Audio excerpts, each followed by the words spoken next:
Bismillah ar-Rahman ar-Rahim. In the name of Almighty Allah, the entirely merciful and especially merciful. Dear viewers across the planet, I greet you with the greeting of peace. So peace be with you, or in Arabic, Assalamu alaikum wa rahmatullahi wa barakatuh.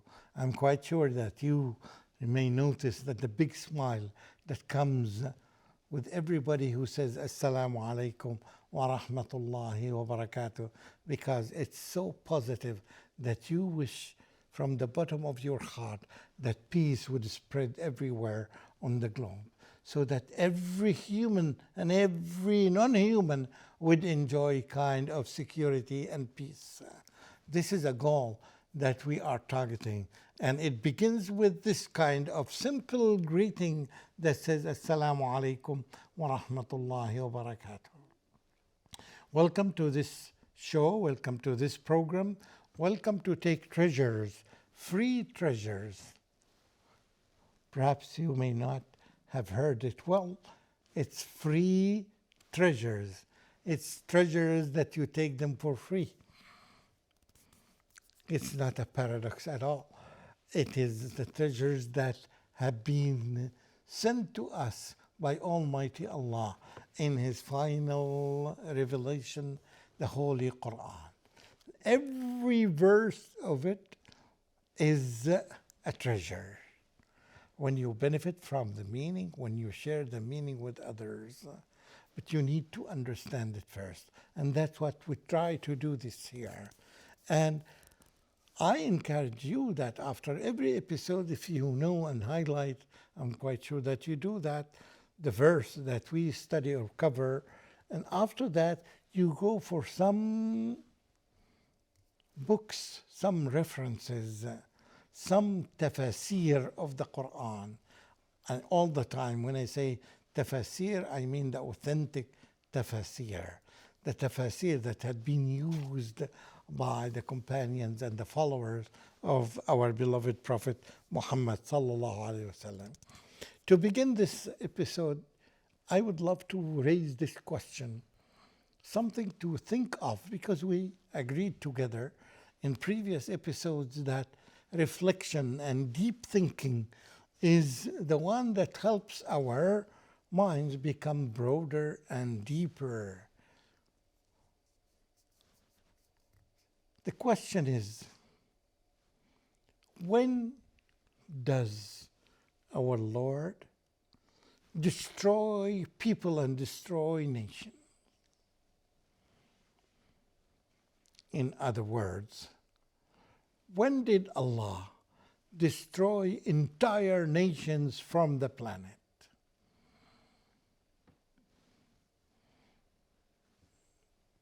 We might not have heard this question before, we might not have thought of, but with some research, you will find even in the previous books, the Torah and the Bible, there is a reference to that. And in the Quran and in history, you will find some nations were existed on this planet and they disappeared after some time. Perhaps most of the people have heard about the nation that's called the Pharaohs, who lived somewhere between Egypt and Sudan in Africa. This was a very famous nation that lived for years, and they had great civilizations, as they call it. But who destroyed them? Who made them disappear? Now they are no longer exist. We don't see them. We don't hear about them. They become part of history. They vanished. Tell me, what were the reasons? Why did Allah vanish them? Why did Allah extinguish them? Why did Allah finish them up from this planet? And they no longer exist. And this is not the only nation that has this quality. When you ask historians, get it as a question. in your mind and ask the historian, asking the teachers and professors of history this important question. Why does Allah do this? What are the reasons? Can we avoid these reasons? If we are in a similar situation, it would be a very good question.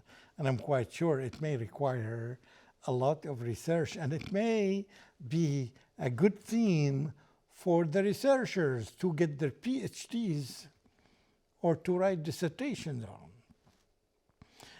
The Quran in this verse number 59, chapter number 28, because it talks about stories of previous nations, it gives us some reasons for that.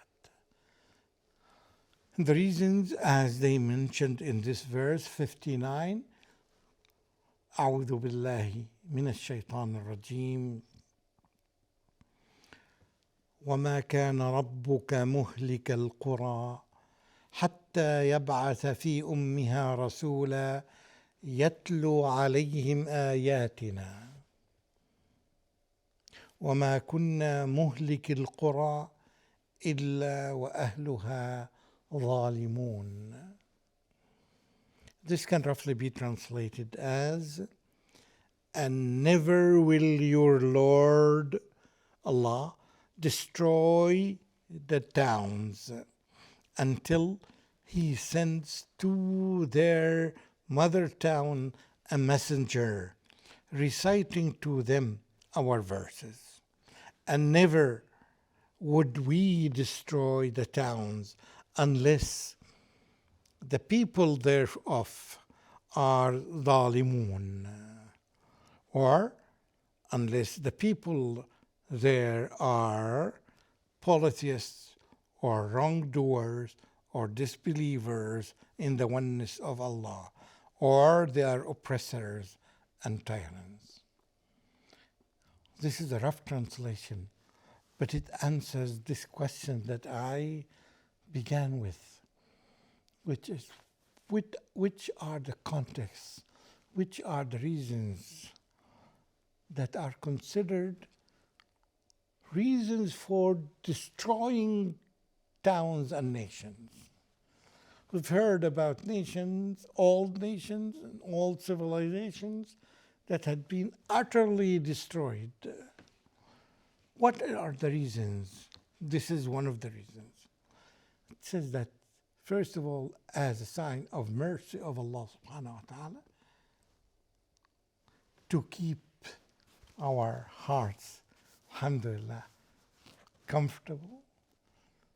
When we know that Allah never ever destroys a town or an entire nation unless He sends a messenger to them to teach them about our proofs and evidence about the existence of Allah.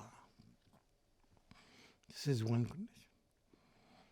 So if Allah did not send a messenger to some places, this is a kind of indirect guarantee that Allah will not destroy them, because Allah has not sent a messenger yet. Yet, this matter requires a lot of investigation. We know that there are about 25,000 messengers that had been sent across the globe. We may not be aware of them. For example, the ones that are mentioned in the Quran, and much, much less than this. The Quran did not include all the names of the messengers. So it requires a lot of research before we decide. This is one part of the verse. The second part of the verse is something very important. It tells us that Allah subhanahu wa ta'ala will not destroy a town or an entire nation unless they are wrongdoers in these aspects. Unless they, for example, yes, are polytheists, unless they are wrongdoers, unless they are disbelievers in the oneness of Allah, unless they are oppressors, unless they practice all sorts of injustice, unless they are tyrant. If they fulfill these conditions, they deserve to be destroyed. And as long as there are good people, the good doers, the ones who believe in the oneness of Allah, the one who tries to spread justice, the ones who are not tyrant, the one who follow the footsteps of the messengers of Allah. If we have those kinds of people, this is a kind of indirect guarantee that Allah will not destroy these nations. So it works both ways. It may sound very, very, very subtle situation, and it tells us that we are in a critical situations. That some nations may be doing this, and if their societies lack the availability of the good doers in their society, this may endanger their society, or this may endanger their civilization to such kind of torture of Allah. This is what Allah says about the entire universe.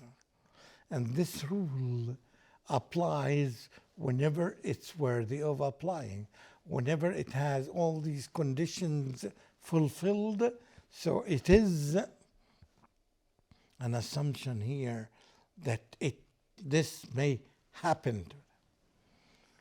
A sign that we can use and relate to this is widespread tsunamis in some areas, widespread volcanoes and earthquakes in some areas.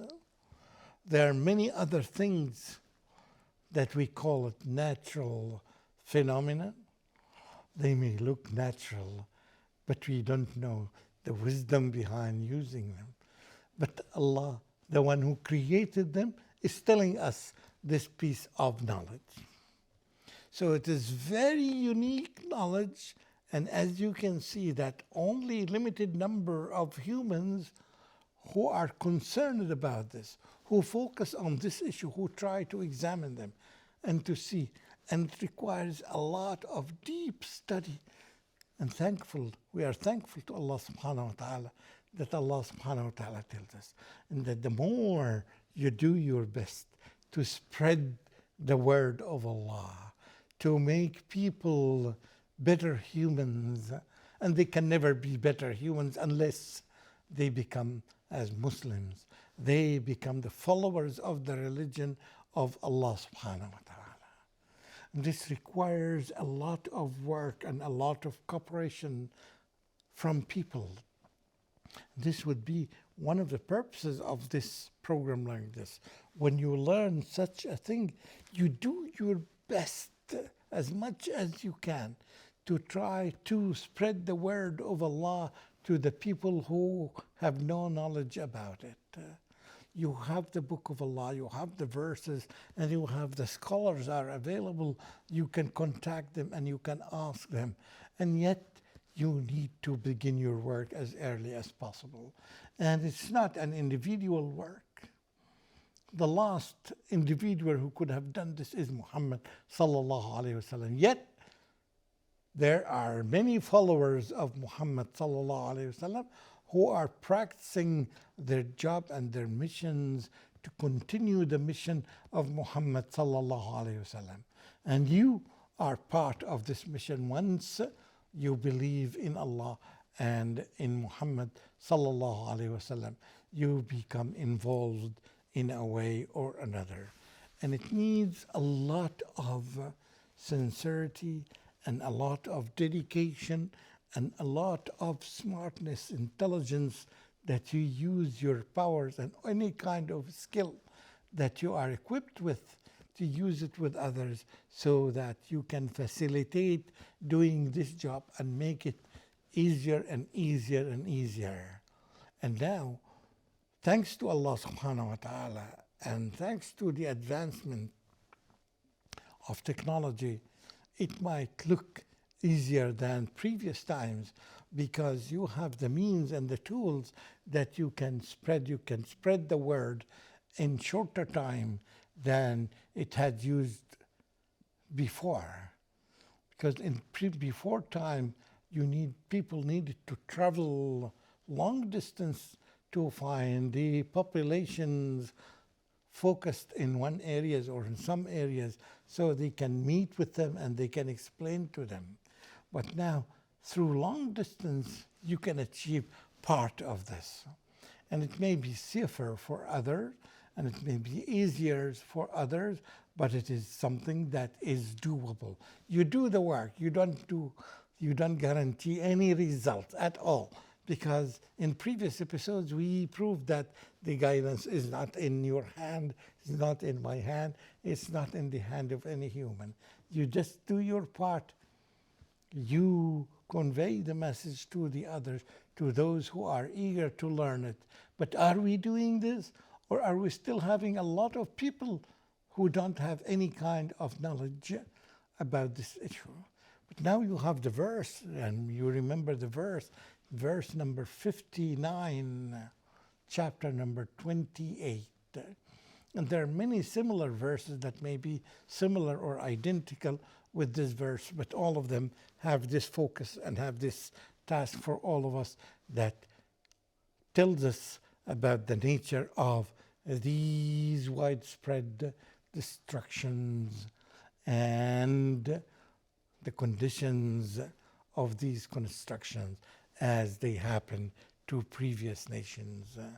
Thanks to Allah subhanahu wa ta'ala for letting us know and understand this ayah and similar ayat as well. And we ask Him to continually support us so that we can fulfill our mission on this planet. Wassalamu alaikum wa rahmatullahi wa barakatuh.